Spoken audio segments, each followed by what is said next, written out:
Hello, friends, and welcome into the Cowboys Report. I am your host, Tom Downey. Everyone is already killing themselves in the comment section and fighting each other about the Dallas Cowboys and Dak Prescott. So we're going to dive in here, beginning with Dak Prescott and whether or not he's going to get $40 million. 1 star on this one. This is not going to happen. There are some routes it could go down, but this is very unlikely. It comes from, well, the Yahoo interview that I'm sure you guys saw. Dak was asked, hey, are you a $40 million quarterback? He goes, well, you tell me.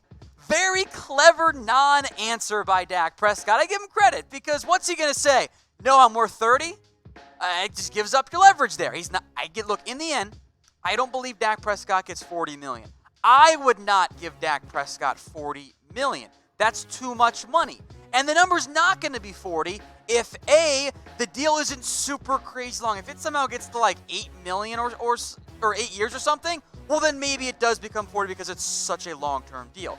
And if it's done before the Mahomes contract, then I don't think it gets to 40 either. We know what Dak Prescott is. He is a very good quarterback. I have him in my top 10. You could argue maybe he's more top 12. I don't think he's top 5. But that is what the market is set at for quarterbacks right now. Now, again, I'm not paying him $40 million. I'm coming in below that. But we know what the market looks like. Now, you don't have to pay the market, but the alternative is you end up with Quincy Carter's and Chad Hutchinson's over and over again at the quarterback position.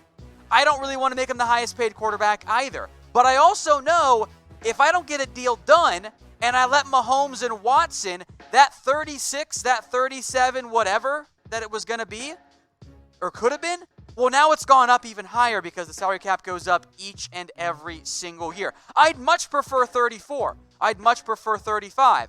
That's why I wanted this deal done before the Goff and Wentz extensions, and the Cowboys have cost themselves money by not doing that.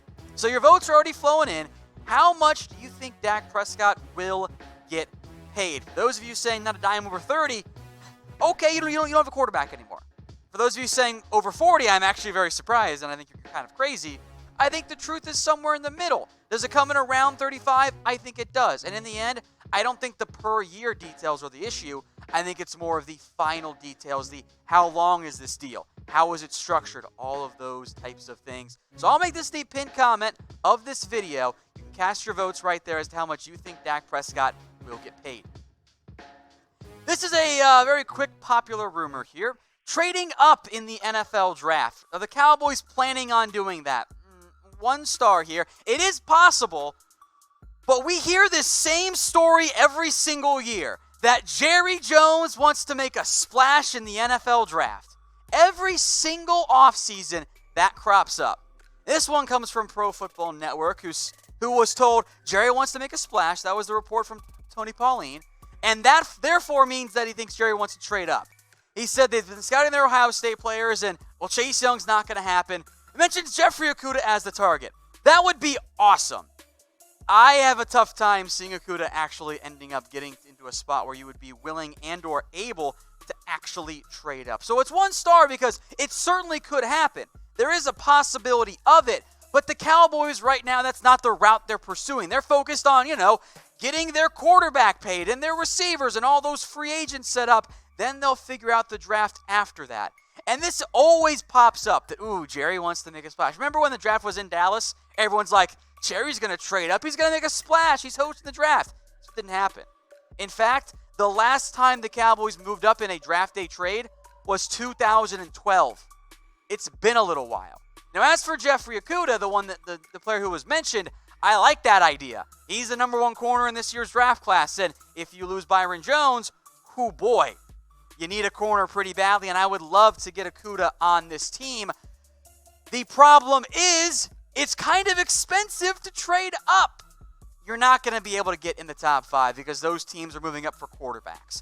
The scenario in which it starts to make sense for a trade up for the Cowboys is what if Okudah slides to 7, which I find that pretty tough to think he's going to get past the Detroit Lions and or other teams in the market there. But if he gets to 7, you could offer your first and your second to get that number 7 overall pick and get a Jeffrey Okudah, or I guess somebody else if you target like a CD Lamb, probably not what I would do there, or a Derek Brown or one of those types of players.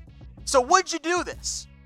It's going to be about your first and your second, and frankly, probably a little on the low side of the offer. I don't think Okudah lasts that far, but it's the NFL draft. Crazy stuff happens. Stop saying it's never going to happen in the NFL draft, because oftentimes that does happen, or at least there's a possibility of it. So keep your votes coming. Y for yes, N for no. Now, it is almost Valentine's Day, so if you haven't gotten anything for your significant other, your wife, your girlfriend, your mom, oh boy, you're going to be in trouble. Fix that while you still can. Head over to chatsports.com/flowers. That's chatsports.com/flowers. That link will save you 15% off all types of flowers and gifts. I prefer to get the cookie bundle because then I get something for myself as well. It's chatsports.com/flowers. Use that promo code, or use that URL, gets you 15% off instantly. And that link, by the way, is in the comments and in the description. More trade talk here. This one around Stefon Diggs. And I'm not going to lie, I'm super interested in this particular move. And for that reason, it's only 1 star, because I want to do it. I think the Cowboys would want to do it. So then why would the Minnesota Vikings do it? The rumors out of Minnesota right now are that Diggs could maybe be traded, and that's interesting because they're kind of tight on cap space. Diggs was a bit of a, I'm going to call him, frustrated player against the 49ers. If they are actually shopping him, the Cowboys undoubtedly should have interest in Stefon Diggs. And the biggest reason why, the 2 biggest ones are, A, he's really good at football. The second biggest reason is Diggs' contract is actually extremely team-friendly. We've seen what Stefon Diggs has done in Minnesota. The receptions dropped 2018, 2019 because, well, they really tried to run the football a lot with Dalvin Cook. Yards went up, though. He had a really good year. He is a legitimate number 1 receiver. I think we know that. And I think for the most part, we're all on board on that one. The second part of it is the money. Stefon Diggs, the next 4 years, that's as long as he's under contract for. Crazy cheap, guys. You don't surpass $12 million. That is, in the end, by the time you get to 2022 of the lifetime of that contract, you're not paying him top 20 receiver money. That's a steal. The problem is for the Cowboys, you have Michael Gallup coming up for an extension down the road. You have Amari Cooper, and you're paying Stefon Diggs. I don't think you can afford all 3 players. So pick one. Type D for Stefon Diggs or C for Amari Cooper. This answer might surprise you. I think there's a very clear-cut choice.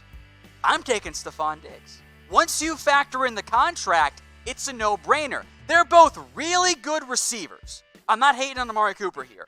But if I were to trade for Stefon Diggs and trade away Amari Cooper, I'm looking at saving like $6 million per year. That could allow me to help bring back a Robert Quinn or a Byron Jones.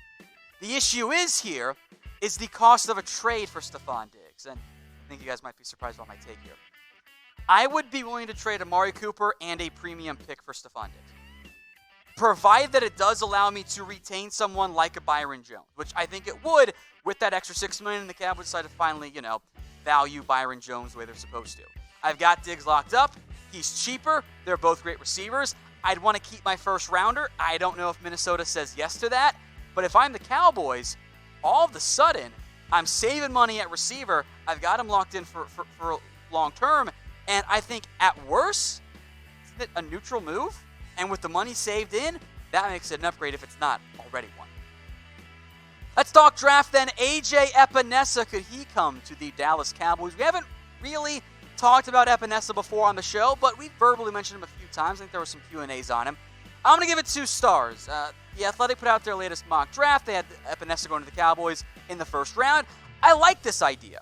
It might not be my preferred route, but it is one that I'm on board with here, because the Cowboys might lose Robert Quinn this offseason.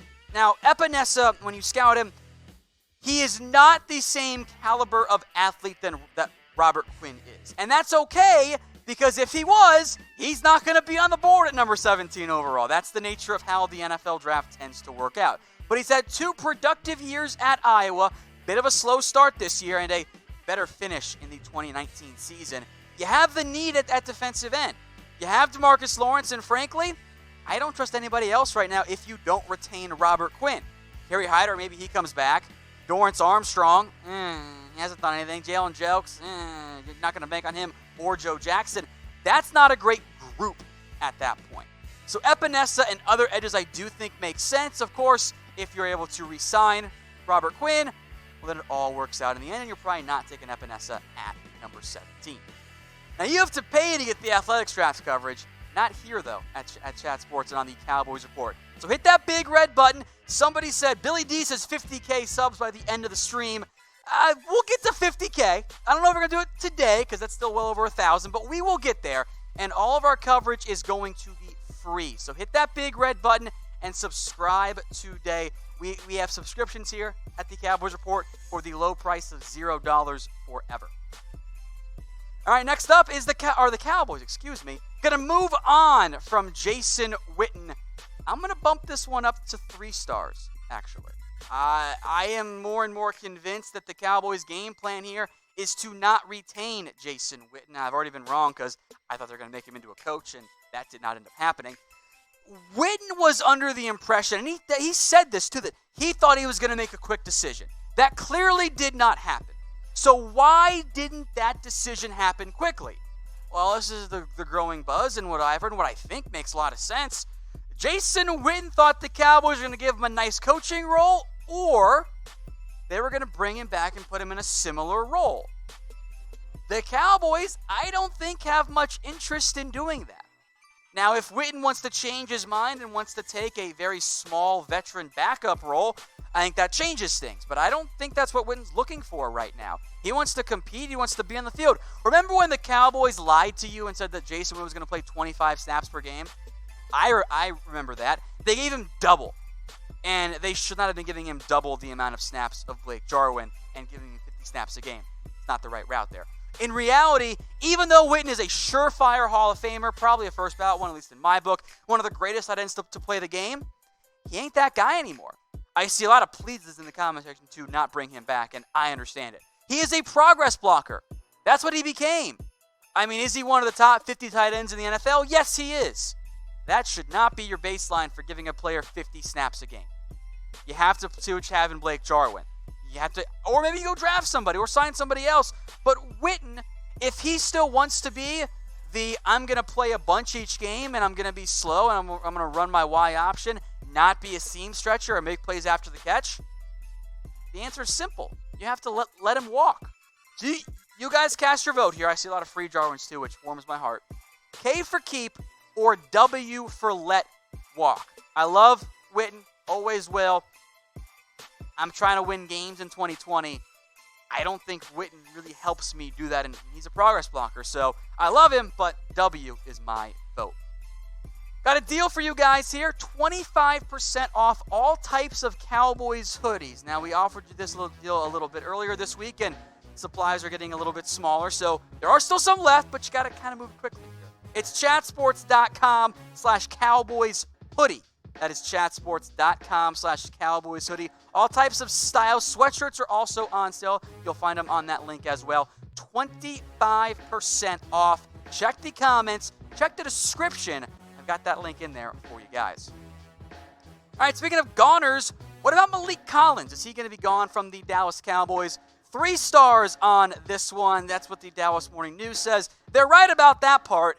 I'm going to take pot shots here, but deal with it. The other parts of that article, maybe not so much, where they said Andrew Williams plays for the Falcons and that Chris Jones is a nose tackle and that Collins played the most snaps among defensive tackles, which is not true. And he's also not going to be among the most sought-after 3 techs in the open market. There will be interest in him, and probably a little bit more than what the Cowboys want to pay, because regardless of what you do with Dak Prescott, whether it comes in at 30, 31, 32, upwards to 38, whatever it ends up being, the middle class will be squeezed. That is the nature of the NFL. Players like Maliek Collins, who, they're nice, they're fine, they're not your superstar players. You can start them, but they're the middle class.